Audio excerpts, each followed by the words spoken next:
O TV Elas por Elas Formação coloca em pauta os desafios enfrentados pelo gênero feminino no mundo contemporâneo, com foco na preparação e formação das mulheres para a disputa política. A cada semana, um tema diferente será trabalhado em aulas preparadas por especialistas e mulheres de notório saber. Às sextas-feiras, elas se reúnem em uma roda de conversa para trocar experiências e visões sobre o assunto. E para mostrar que o engajamento político começa muito antes de se pensar em uma candidatura, convidamos companheiras de todos os cantos do país para compartilhar suas histórias e trajetórias com a gente. Então anota aí, de segunda a sexta-feira, a partir das 4 da tarde, tem TV Elas por Elas Formação na TVPT.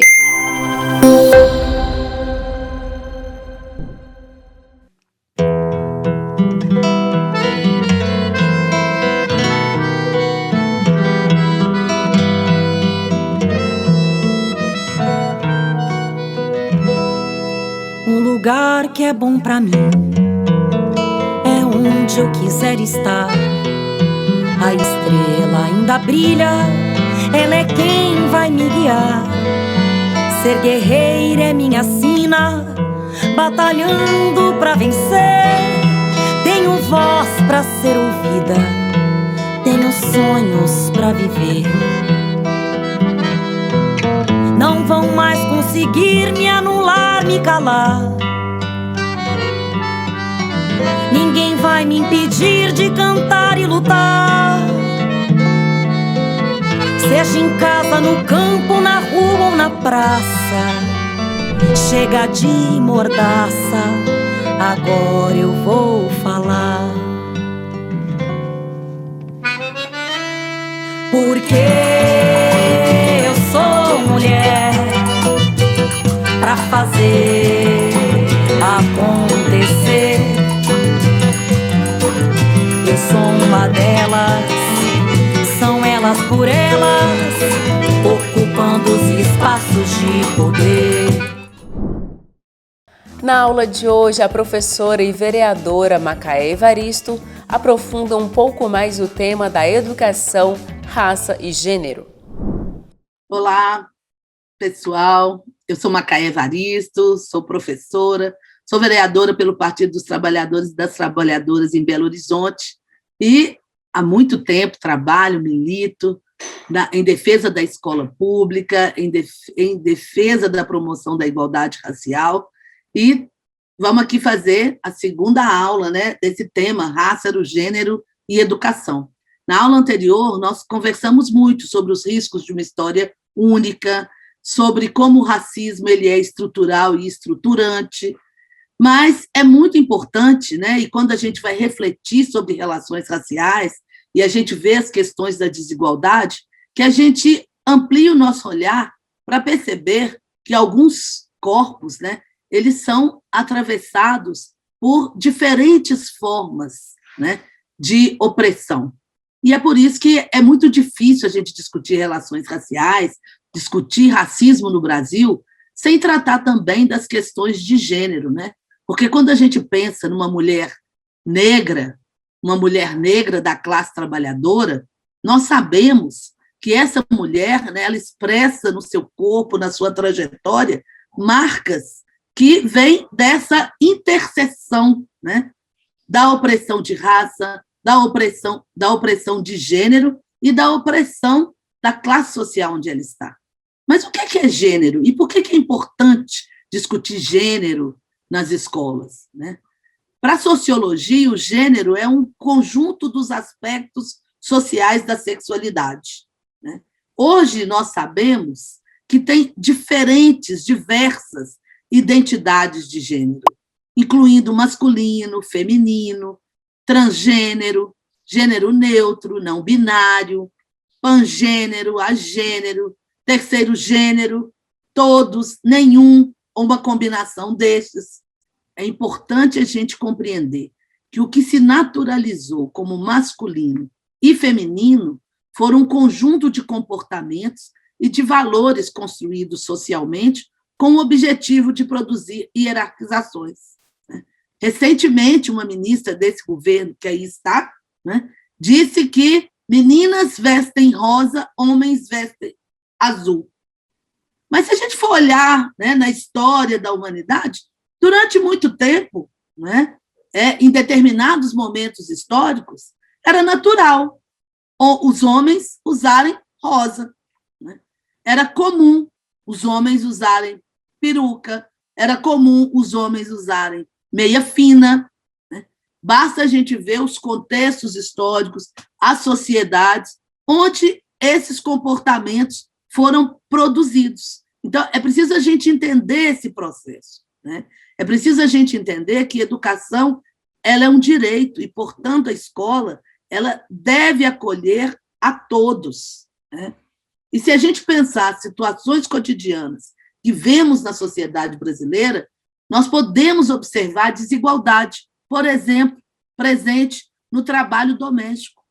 Como que as meninas, né, elas têm uma carga de trabalho doméstico e, portanto, muitas vezes elas estão imersas no trabalho infantil e as pessoas querem naturalizar, né? Como se o trabalho doméstico também não fosse uma situação de trabalho e que também devesse ser combatida, né? Se a gente olhar a relação de trabalho, homens e mulheres, né, no mundo do trabalho, no mercado de trabalho, nós vamos ver a desigualdade. Porque quando a gente olha a inserção, a remuneração de mulheres negras no mercado de trabalho, nós vamos ver que essas mulheres elas são subrepresentadas, né, nas ocupações que têm maior remuneração, e mulheres negras são né, são megas, estão super representadas naquelas ocupações em que você tem os baixos salários, ou quando a gente observa as taxas de desemprego, ou subemprego. Então, a gente vê, né, essa assimetria, né, e a gente vê como que o machismo, as relações patriarcais estabelecem modelos, né, do masculino e do feminino que faz com que os corpos femininos sejam objetos dessa violência, né? Tem um outro dado também que chama muita atenção no nosso país, que é o dado do casamento infantil, como que isso foi, durante muitos anos, naturalizado, né? E ainda hoje a gente tem dados alarmantes, né, de casamento de meninas, né, que é uma questão que a gente precisa tratar e combater. Então, a gente pensar nas relações raciais, a gente pensar gênero, raça, né, e aí uma palavrinha nova que a gente tem usado, né, mais cotidianamente, mas que nós temos autoras importantíssimas, militantes importantíssimas, que já tratavam anteriormente, já estudavam essas questões, que é a interseccionalidade, né? A intersecção de raça, gênero e classe social, como que essa intersecção ela vai ser um condicionante estrutural de opressão de determinados grupos, em especial as mulheres negras, né? E como que essa interseccionalidade ela produz e reproduz desigualdades sociais no Brasil, né?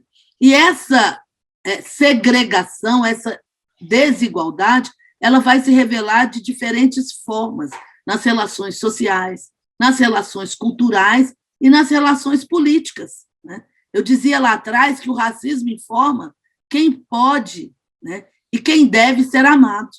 Hoje, um debate muito presente na nossa sociedade é sobre a solidão das mulheres negras, né? Como que esse corpo negro ele é objetificado, né? E ele, muitas vezes, ele vai ser pensado ou como uma grande alegoria, né, ou como aquele corpo que ele pode ser descartado, né? Para que a gente possa superar, né, gente, superar o racismo, né, a discriminação de gênero, né, para essa estrutura desigual que a gente tem na nossa sociedade, é preciso a gente avançar em políticas, né? E nós podemos dizer que nós avançamos. Quando a gente olha nos governos do presidente Lula e da presidenta Dilma, a gente começa a perceber como é que ações foram sendo construídas e políticas públicas foram sendo construídas no campo educacional para que a gente pudesse trazer, né, todos esses debates para o ambiente escolar, para que a gente pudesse desnaturalizar o racismo e as opressões de gênero presentes no currículo escolar. E uma série de políticas, que a gente pode chamar de políticas afirmativas, porque elas foram construídas para a superação desses sistemas opressivos de valorização, né, e depreciação das diferenças. Né? Então, do ponto de vista da educação, eu acho que a gente precisa falar de duas legislações importantes, que foi a Lei 10.639, de 2003, que essa lei que é um dos maiores marcos, né, da relação entre a atuação dos movimentos negros e o desenvolvimento de políticas públicas, porque é importante a gente dizer que a inclusão de história e cultura dos africanos, dos afro-brasileiros, nos currículos escolares foi uma luta do movimento negro, né, ao longo do século XX, desde a Frente Negra. Né? Então, várias organizações do movimento negro, por meio de seminários, de congressos, de grandes marchas, de incidências sobre o parlamento, pressionaram até que, em 2003, nós vimos aprovada a lei que inclui história e cultura dos africanos e dos afro-brasileiros nos currículos escolares, que altera a LDB, e que, posteriormente, essa lei também vai incorporar, né, pela Lei 11.645, ela vai incorporar a história e cultura, né, dos povos indígenas do nosso país nos currículos escolares. A gente fala da lei porque ela é importantíssima, mas, uma vez homologada essa lei, né, nós começamos a perceber as barreiras para a sua implementação efetiva e os desafios que estavam postos, né, para a sua implementação. No âmbito do governo federal, nós tivemos no Ministério da Educação a criação, né, da Secretaria de Educação Continuada, Alfabetização, Diversidade, que depois se transformou em Secretaria de Educação Continuada, Alfabetização, Diversidade e Inclusão, a SECADI, que representou um avanço importante, né? Uma secretaria que é construída para dar visibilidade para sujeitos historicamente silenciados e excluídos do processo educacional. Uma secretaria que assumiu a diversidade e a pluralidade da sociedade como um ativo, como uma potência, né? E reafirmou que o cerne da escola pública está no exercício da convivência democrática, né? Que, para garantir o pleno acesso ao conhecimento e à democratização dos saberes, é preciso que o país aposte na pluralidade cultural e que a gente assuma a diversidade não como um objeto, né, para construir segregações, para construir opressões, mas que era preciso, né, criar uma instância na política pública, uma instância de diálogo com os sujeitos de direitos, porque a realidade ela não se transformará sem o empoderamento desses sujeitos. Né? Acho que uma outra questão presente na SECADI era a necessidade de traduzir as demandas apontadas pelos movimentos sociais para as políticas públicas, considerando que o sistema educacional, ao longo de todo o século XX, né, não esteve disponível e muito menos preparado e sequer interessado, né, em olhar para esses sujeitos e considerá-los, né, dentro do ambiente escolar, dentro dos currículos escolares. Então, pensar e trabalhar para a promoção da igualdade racial, da equidade de gênero, implicava e implica hoje, quando a gente pensa as escolas e os sistemas educativos, a gente olhar para todos os níveis, a gente olhar para o ambiente escolar e pensar como que eu posso transformar essa escola, né, para produzir uma convivência democrática. Como que eu traduzo, né, nos materiais didáticos, nas relações cotidianas do ambiente escolar, né, essa escola efetivamente numa escola antirracista, né? Numa escola democrática, que respeite as diferentes diferenças. E, para isso, é preciso investimento. Essa também é uma questão importante que a gente diga, né? É preciso estruturar as escolas do ponto de vista dos materiais didáticos, e muitas críticas, inúmeras pesquisas foram feitas no país sobre os conteúdos dos materiais didáticos, sobre a ausência da representação e valorização da cultura africana, afro-brasileira e indígena, né? E o persistente mito da democracia racial, que ainda hoje, incrível, né, gente? Ainda hoje, quase 30 anos, né? A gente está quase 30 anos da lei, ainda é presente no imaginário de alguns profissionais da educação, né?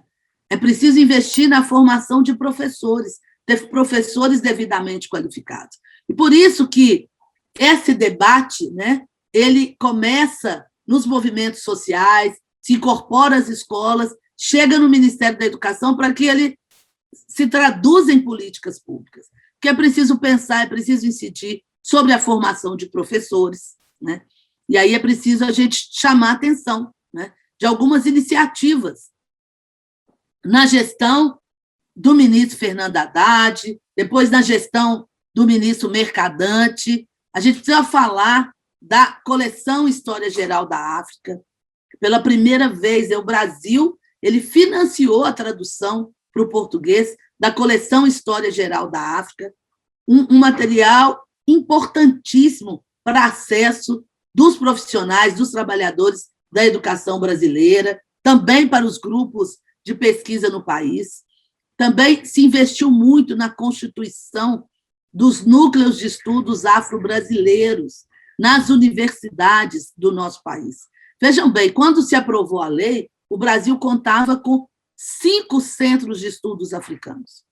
Mas boa parte desses centros de estudos não tratavam, né, e não pensavam, né, educação, não trabalhavam pesquisas no campo educacional e como trazer para o ambiente escolar a história e cultura dos africanos e dos afro-brasileiros, né? É preciso a gente lembrar também de políticas como o Plano Nacional, o Programa Nacional do Livro Didático, que eram os livros, né? Um olhar sobre os livros do PNLD. Quais os critérios de avaliação desses livros? Como que esses livros chegam à escola? Como que é a presença de mulheres? Como que as mulheres são tratadas dentro desses materiais? Como que a população negra é tratada dentro desses materiais? Como que as populações indígenas, os povos ciganos, eles aparecem, não aparecem? Quando aparecem, que lugares, né? Qual a narrativa? Será que também esses materiais trabalham com essa história única? E a CECADI e toda uma agenda, né, de promoção da igualdade racial, de promoção da equidade de gênero, foi sendo construída para a gente atuar na formação de professores, para se atuar nos programas do livro didático, para se construir programas nacionais de biblioteca na escola, temáticos, né, que tratassem de questões que são muito importantes para a nossa população, como, por exemplo, né, as comunidades quilombolas, se falar da agricultura familiar. Então, várias questões que estavam subsumidas nos currículos escolares, né? Então, avançar na implementação de políticas, né, de combate ao racismo, de promoção da igualdade racial, de promoção da equidade de gênero, é fundamental, é central para a gente produzir uma escola pública, laica, democrática, como é propugnada na nossa Constituição, como é propugnado na nossa Lei de Diretrizes e Bases da Educação, mas que precisa se tornar realidade no dia a dia, né? No dia a dia, na política do cotidiano, né? Dentro das nossas escolas. E, para isso, a gente precisa de investimento, de professores com uma formação consistente, de materiais didáticos adequados, com livros, literatura, com acesso à internet, porque nós não podemos negar que a pandemia deixou milhares de crianças e jovens e crianças e jovens negros, negras, né, da população LGBTQIA+, excluídos do processo educacional. Né? E é preciso a gente avançar fortemente nessa agenda, no diálogo com as escolas. Né? Uma aposta no futuro do nosso país, uma aposta numa sociedade, né, que assuma para si a sua pluralidade como uma potência, né, implica necessariamente que a gente trate de relações raciais, de gênero, no ambiente escolar. Nós não podemos mais nos silenciar sobre esses temas. Gente, estamos chegando aí no final desse bate-papo, dessa conversa. Espero que tenha sido útil para vocês. Então, estamos aí disponíveis para continuar dialogando. A gente tem inúmeras experiências no nosso país que são muito interessantes.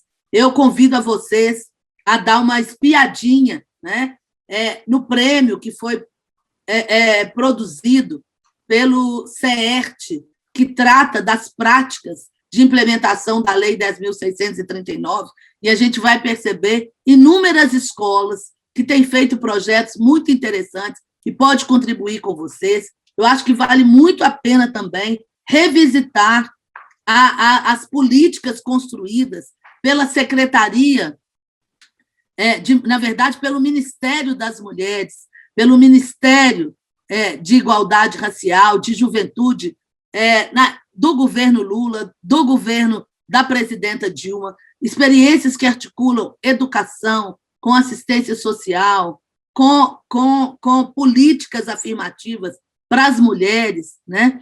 E que nos incentivam a compreender, né, a perversidade desses processos de opressão, mas também de dizer que é possível superá-los, né? Que é possível estabelecer políticas intersetoriais e interseccionais, né, para, de fato, combater esses sistemas que oprimem e que provocam essa desigualdade presente na sociedade brasileira.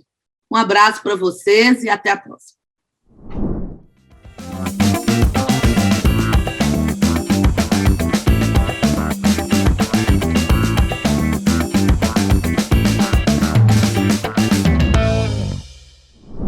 Olá, meu nome é Thaís Maciel, eu sou diretora da Escola Nacional de Formação Política do PT e também secretária estadual de formação do PT aqui do estado de São Paulo. E o que me motivou à militância política lá no início dos anos 2000, que foi quando eu iniciei, foi a imensa miséria, desemprego, fome, desigualdade social, descaso completo dos governos que estavam colocados à época.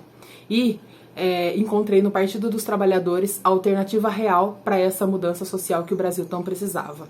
Foi quando a gente conseguiu eleger o presidente Lula por 2 mandatos e acompanhar a presidenta Dilma para o legado do PT na presidência da República, que foram os melhores governos que o Brasil já teve, com muitos avanços sociais e também com avanços de políticas de identidade, como é o caso, por exemplo, da política para as mulheres. Porém, depois do golpe de 2016, a gente vem numa derrocada de direitos e de políticas afirmativas, com um desmonte completo do Estado e a desvalorização, inclusive, de políticas já efetivadas pelo governo federal, pelos governos do PT. E por isso que nós não podemos esmorecer e não podemos desistir da nossa luta. Isso que faz com que a gente permaneça e continue lutando todos os dias, para que a gente possa fazer do Brasil um país feliz de novo, um Brasil que hoje, né, em pleno 2021, está devastado pela fome, pela miséria, pela Covid, pelo descaso desse governo genocida e assassino. Nós não podemos aceitar a realidade como ela está posta. E eu convido, inclusive, você para participar conosco.